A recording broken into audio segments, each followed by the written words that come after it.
بصوا بقى، كلنا عارفين بعد حوارات ثانوية عامة انه لازم يحصل إثارة جدل على الكلية، وما أكتر الكليات إثارة هي الكلية بتاعتنا. ليه بقى؟ لأنها للبنات فقط، وعشان تحاول ترضي البنات واستفسارات البنات وأسئلة البنات المباشرة والغير مباشرة، فأنت محتاج تكون سوبر هيرو.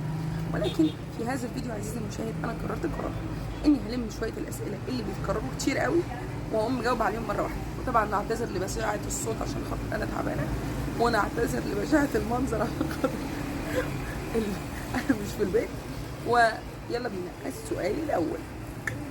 السؤال الأول بيقول ليه قلتي إن الكلية عملي؟ بص يا ست الكل، الكلية عملي عشان بتعملي وسائل كتير توصلي بيها المعلومة للطفل، عشان تنزلي بعقلك الصغنن ده. العقل الطفل الصغنن ده محتاجين وسيلة تربط ما بينكم انتوا الاتنين. الوسيلة دي هي الجزء العملي، وترجع للقسم اللي انت فيه، بيعمل عملي كتير يا بيعمل عملي قليل.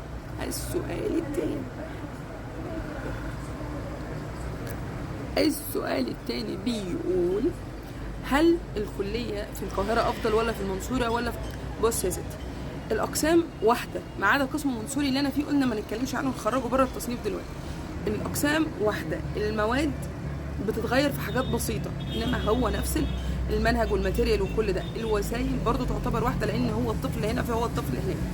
بيختلف في الدكتور، وأنا والله ما رحتش الجامعات التانية عشان أقيم الدكاترة، وليس لي سلطة إن أنا أقيم الدكاترة، فده بيرجع بقى لحظ أمك وانتي نيتك ايه. يا بتوعي في دكاتره سالكين وده ما بيحصلش، يا بتوعي في دكاتره مش سالكين وده برضو ما بيحصلش عشان الرقابه.